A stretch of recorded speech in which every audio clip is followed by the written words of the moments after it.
Farmweek is a production of the Mississippi State University Extension Service. Today on Farm Week, federal officials are concerned avian flu will migrate south this winter with wild birds. In our Southern Gardening segment today, be a deadhead if you want your flowers to bloom longer.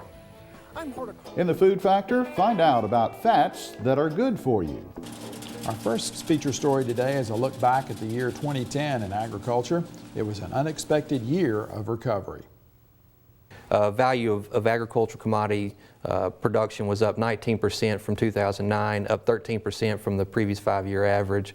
So the prices were stronger, and as a result, we did see a better financial year.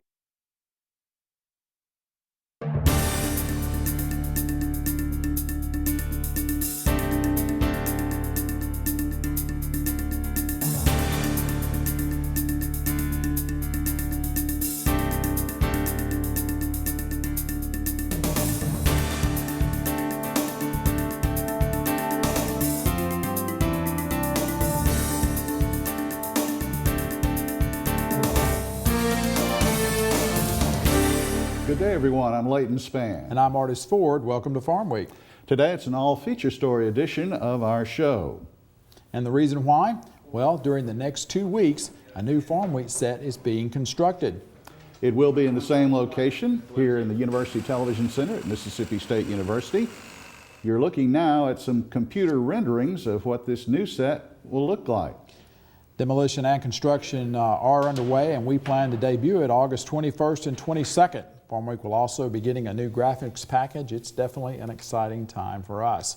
And gosh, I don't know if we've ever had this many wholesale changes at once. You may not recognize us with all these new surroundings that are coming. They'll recognize you though.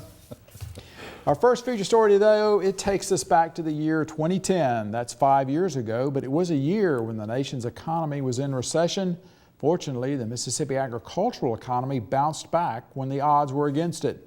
It was needed, however, though, considering how poorly Mississippi farmers had fared in 2009. The contrast between 2009 and 2010 in Mississippi agriculture could not have been more stark unless you had planned it. In 2010, the Mississippi State University Extension Service estimates Mississippi's farm production value hit a record $6.9 billion, almost $1.1 billion more than the rain-ravaged harvest of 2009. Value of agricultural commodity production was up 19% from 2009, up 13% from the previous 5-year average. So the prices were stronger, and as a result, we did see a better financial year. Demand and short supply drove prices higher. For the most part, U.S. farmers also benefited from lower input prices, at least until mid-year. They crept down in 2009. They were there as we started the year. Then as we worked into the growing season in the midsummer, then they started creeping up. Fertilizer prices, fuel prices, all of these input prices really started creeping up from mid-year to the end of the year. While 2010 was positive for most growers, it was not for the state's seafood and tourism industries. The number one story was the April 20th explosion and subsequent oil spill from the BP Deepwater Horizon oil rig in the Gulf of Mexico. The flow of oil was finally stopped in mid-July. Anywhere from 4.4 to 5.4 million gallons may have been spilled. 11 workers died. While currents and weather kept the oil away for the most part from Mississippi, the Gulf seafood industry saw many areas closed to commercial fishing. When they could fish, there was little demand for Gulf seafood because of the fear of possible oil contamination. Tourism slowed to a trickle everywhere on the Gulf Coast, even in mostly untouched areas like Mississippi. Mississippi State University and state officials trained seafood industry employees to be able to identify oil contamination. Universities from the Gulf states began working together to identify the long-term effects of the spill on Gulf Coast wildlife and its people. What we're particularly interested in, and one of the things that's important in this oil spill, is that a lot of these oils that get into the marshes, it may not be real obvious amounts of oil, but when the oil breaks down, it can get into the environment, it can be around in the environment for quite a long time. So we're really interested in trying to look at more long-term, so 5-10 years from now, are we still seeing any impacts, or are there even any impacts? 2010 saw changes in leadership in Mississippi. Commissioner of Agriculture and Commerce Lester Spell announced he would not seek a fifth term. Spell took office in 1996 after the retirement of Commissioner Jim Buck Ross. Spell is credited with modernizing the Mississippi Department of Agriculture while trimming its staff by a third. Spell received criticism for his role in the failed beef processing plant built in Oakland. Spell was co-chair of the Land, Water, and Timber Resource Board, which was heavily involved in the project. Spell's retirement prompted a lot of speculation on who would run to replace him. For most of 2010, it centered on outgoing Mississippi Farm Bureau President David Wade. After 14 years, MFBF President Wade announced he would not seek another term. At the MFBF annual meeting in December, Wade said he would not run for Agriculture Commissioner, leaving the race wide open for an eventual field of 5 candidates. My conclusion is, though, that after having served the Farm Bureau, there is no position in Mississippi that would not be a demotion. Therefore, I will simply return to the farm and do what I love to do. One of Wade's last accomplishments was to lead the MFBF in gathering enough signatures to place an eminent domain initiative on Mississippi's November ballot in 2011. Wade was succeeded by Dairyman Randy Knight of Pelahatchie. In congressional politics in 2010, Mississippi's only member of the U.S. House of Representatives Agriculture Committee was defeated. District 1 incumbent Democrat Travis Childers of Boonville was defeated by Republican Alan Nunnally of Tupelo. Despite a year that was drier than average, Mississippi growers harvested good yields. Temperatures were higher than average in the spring and summer. Most growers were particularly worried come September. 2009 saw the rainiest harvest season on record, dramatically lowering yields and crop quality. 2010, however, saw one of the driest falls in memory. It allowed farmers to harvest almost without interruption. The dry fall also allowed many farmers to get their fields ready for an early start in 2011. For the first time since 1995, December cotton went over the $1 per pound benchmark. December cotton futures put in an all-time high of $151 per pound November 9th. Market watchers predict worldwide demand and low stocks promise to push prices even higher in 2011. Mississippi cotton farmers increased their cotton acreage to 420,000 acres, bouncing back from 2009's all-time low of 305,000. The weather-stressed crop still averaged 983 pounds per acre, or just over 2 bales. Mississippi soybean farmers harvested a statewide record of 38.5 bushels per acre, only 1.5 bushels below the record. November soybean futures peaked November 11th at $13.30 a bushel. December corn futures put in a high of $5.90 per bushel June 2nd. The state average yield was 136 bushels per acre, third highest on record, off 12 from 2008's overall record. Planted acreage 750,000, second highest in 49 years. September rice peaked early at a respectable 1412 a hundredweight on January 4th. 305,000 acres of rice were planted in Mississippi in 2010, the third largest crop on record, the biggest in 11 years. State average yield 6,850 pounds per acre, that tied the record for the fourth highest. After setting a record high of $147 per barrel in 2008, the price of crude oil trended down, but 2010 saw its upward movement. The high, $91.51 per barrel, was set late in the year, December 23rd. Mississippi's abundant forest prompted at least 3 companies to announce in 2010 that they would build the next generation of biofuel plants in Mississippi. Keyor of Texas announced it would build up to 5 plants that would turn wood fiber into what it calls renewable crude. The first plant will be built in Columbus. Enerchem of Canada announced it would build a 10 million gallon a year ethanol plant at Pontotoc. It will use municipal waste and wood residue. Blue Fire Renewables of California announced it will build a cellulosic ethanol plant at Fulton. The $296 million, 19 million gallon a year plant will use wood fiber harvested in Alabama and Mississippi. Demand and lower cattle numbers boosted prices in 2010, but weather problems and higher feed costs took a bite out of those increases.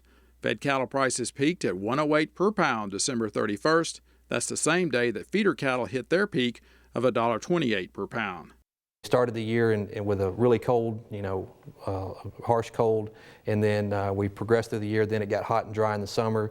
I think we blew through a lot of hay in the winter period, like at the start of the year, and then weren't able to recoup that as we moved through the summer months. And so prices were good, but I think they dealt with some weather issues that probably weren't as favorable. U.S. catfish growers' sales in dollars increased 8% during 2010, but higher feed costs and competing imports trimmed optimism, causing pond acreage to drop another year. Both U.S. and Mississippi catfish pond acreage dropped 13% in 2010. Mississippi has 55,500 pond acres. That's down by half from the peak in 2001. Poultry remained Mississippi's top commodity with a production value of almost $2.5 billion in 2010, up 8.5% from 2009. Mississippi forestry showed signs of recovery. Its production value climbed 25% to almost $1.1 billion. Mississippi soybeans came in third in 2010 with a production value of $821 million, up 16% from 2009. Filling out the rest of the production value top 10, corn fourth, cotton fifth. 6 through 10 were rice, catfish, cattle and calves, hay, and horticultural crops. Federal government payments to Mississippi landowners and farmers total $520 million in 2010. And if you want to watch this story again, you can go to our Farmweek website, Facebook page, or YouTube. The website address is farmweek.msucares.com. You can try out our Facebook page, our fan page, and give us a like. That's Farmweek USA. Facebook fans see our stories first. Since that, Layton, Congressman Nunnally has passed away. John Michael Riley has left Mississippi State University. Yes. Kior has built and closed their Columbus plant, filed for bankruptcy. It's hard to believe that much has happened in the 5 years. Biofuels, somewhat of a disappointment as far as Mississippi. Mm-hmm. What looked really great then is the shine is off of it now. It's time for today's trivia quiz here on Farm Week. We want to know about Mississippi's soybean crop. We have a lot of soybeans planted this year. And our question, how many acres were planted as the June planted acreage report reflected? Is the answer 1.75 million acres, 2.2 million acres, 2.35 million acres, or 2.6 million acres? We'll have the answer after today's Food Factor segment. We love flowers in our landscapes and we want them to last as long as possible. Well, in this week's Southern Gardening segment, Extension horticulturist Dr. Gary Bachman says you need to deadhead some plants to keep them in bloom longer.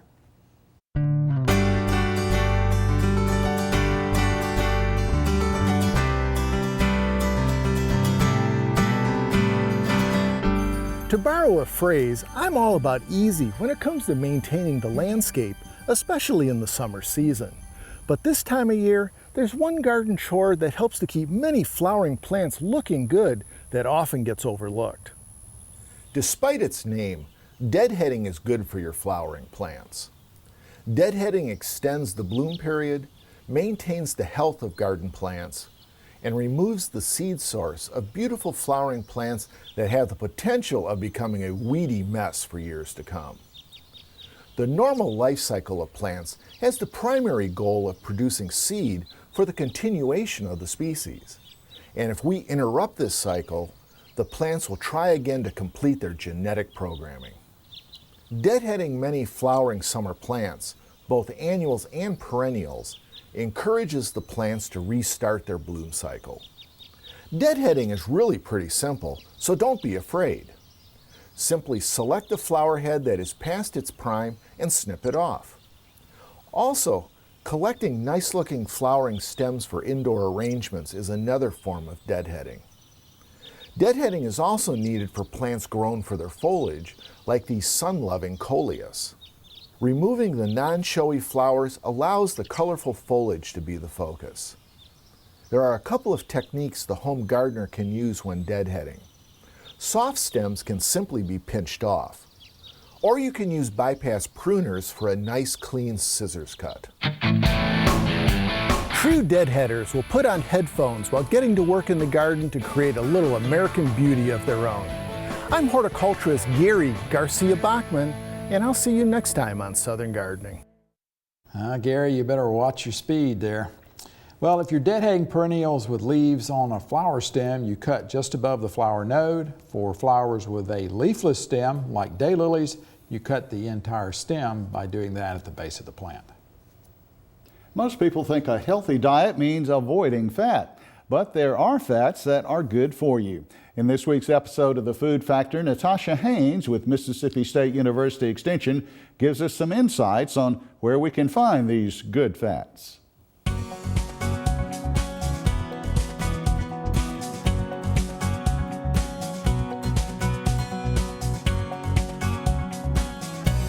When it comes to our diet, we should limit the amount of saturated fat. But did you know there's actually good fats that we need to eat? And guess where you can find them? Omega-3 fatty acids are commonly referred to as the good fat, and wild-caught fish are loaded with them. These polyunsaturated fats have been shown to reduce the risk of heart disease, arthritis, and some neurological disorders. A diet rich in omega-3s can help lower blood pressure by slowing the buildup of plaque in the arteries. It supports healthy cholesterol levels, which in turn helps maintain a healthy cardiovascular system. The American Heart Association advocates eating 2 servings of grilled or baked fish a week. And what better place to enjoy those servings than the Mississippi Gulf Coast? The seafood industry here prides itself on premium fish selections as well as culturally rich dining experiences. So head to the coast for some of the best tasting omega-3s you'll find anywhere. It's time to make healthy food a factor in your life. Natasha says to be sure to avoid fish with high levels of mercury, especially if you are pregnant. Well, it's time now to the answer to the trivia quiz that we posed on Farm Week. We wanted to know how many acres of soybeans are planted this year in Mississippi. Well, the answer is 2,350,000 acres, according to the U.S. Department of Agriculture. That is the largest acreage planted in 27 years. In 1988, 2.4 million acres were planted. We're going to pause now for a break on Farm Week. Coming up, we'll have the calendar and one more feature story for you. Avian flu has caused the destruction of almost 50 million chickens in the Midwest. There's concern wild birds will spread it to more states when they migrate this winter.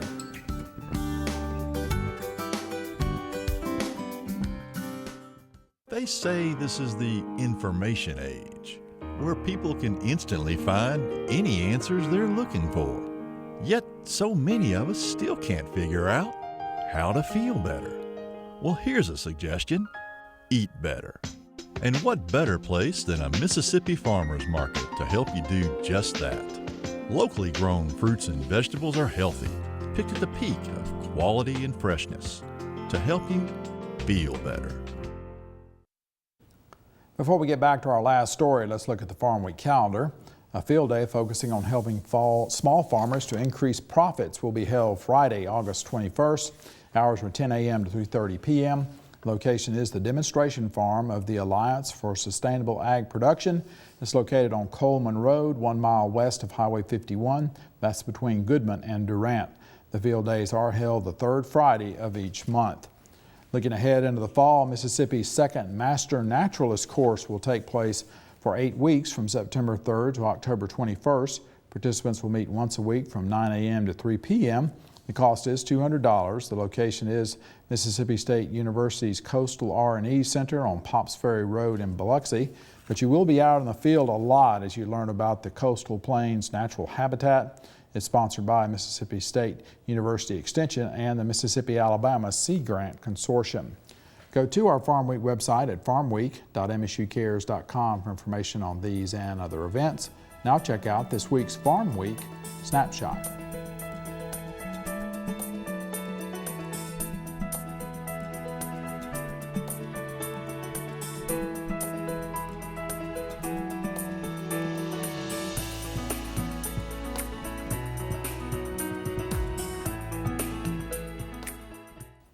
Our last feature story today is about avian flu in the United States. Egg prices are up 60% this year following the outbreak of avian flu in the Midwest. Almost 50 million birds have been destroyed. There is concern, however, that it will spread this winter as wild waterfowl migrate to the southern United States. The concern about the present outbreak was voiced at a hearing in Washington held in early July. Market to Market's Mike Pearson reports. For the first time, have we had a high path avian influenza virus to cross from Europe and Asia into North America. The first time ever. The avian flu took center stage at a congressional hearing in Washington, D.C. The Senate Agriculture Committee brought together USDA and industry officials, as well as producers who were directly impacted by the deadly virus. No exact cause for the spread of the virus was revealed, but mostly anecdotal information was given to senators indicating waterfowl were the biggest carriers of the disease. Environmental contamination is probably the biggest issue that allows the virus to move around. That may have been initially in the Pacific Flyway from wild birds contaminating environment, and that tracked in potentially around farms where birds may have been there eating residual feed that was spilled or having ponds too close to houses, that it would make it easier to be tracked in. After the virus adapted in parts of the Midwest, then that contamination was in the barns, and they're more likely to have the tracking between barns by human activity. The biosecurity side of the equation is at the forefront of every producer's mind, as individual farms have different risks.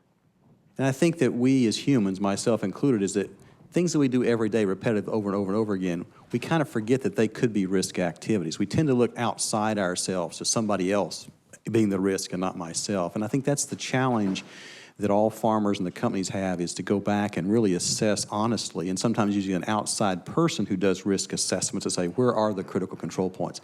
However, those same leaders were quick to point out the virus could return in a few weeks, impacting the same areas and even new locations as the hot, dry weather wanes. What we're planning is a worst-case scenario that every major poultry producing state in this country for layers, broilers, and turkeys could be affected. So that's 20 states, and we're estimating 500 cases. Now, that's a worst-case scenario, and do we think that'll happen? We pray not, and I don't think that it will, because I believe we're taking actions, and the industry will take actions to try to beef up our biosecurity for this. Since March, 48 million birds have been killed across 15 states because of H5N2. The economic impact tops the $1.6 billion mark alone in Iowa and Minnesota, two of the hardest hit states. Iowa turkey producer Brad Moline lost 56,000 turkeys and 2/3 of his annual income when the outbreak hit his independent operation. Moline says many in his similar situation won't have the money to upgrade barns, and they want to know how biosecurity and government response time can be improved. Clear communication, start to finish. When we get that presumptive positive on the farm, we need to be contacted immediately by the USDA. On our farm, we broke on a Tuesday morning. Our first contact with the USDA was Thursday, and we didn't depopulate until Saturday. Producers face a lag between depopulation and getting their farms back in full working order. Restocking is time-consuming, and it could take 2 years before those impacted have flocks back at their pre-infection levels. One panelist wanted to go around federal requirements that would have expedited cleanup and get back to repopulating the empty houses. The process can be streamlined. There should be a greater incentive for the producer to do the clean and disinfecting, because they can do it a lot quicker and a lot more economical than what APHIS can do. APHIS is limited by their federal contractors, what they can do. They've got to suit up in the hazmat suits. For example, when we were depopulating our farms, our people were pulling out 4 birds to one of APHIS's birds. Or not APHIS, but the contractor. The only available vaccine has yet to see widespread use. The controversy is not over health concerns, but rather trade issues, as some countries will hold up U.S. products over the fear of the unknown effects of the drug. I want the tool in the toolbox to use if we need it. The limiting factor for the use of that is trade. You have to weigh a loss of $3 or $4 billion in trade against the use of the vaccine itself. Yeah. And it's a difficult situation. Farm economist Thomas Elam testified some domestic producers were benefiting from higher prices, but just because the cost in the store goes up, the worth has not gone up for those in the grocery store. The consumer is going to suffer from this to the tune of about $3 billion in increased food expenditures that could have gone for other things in their budget.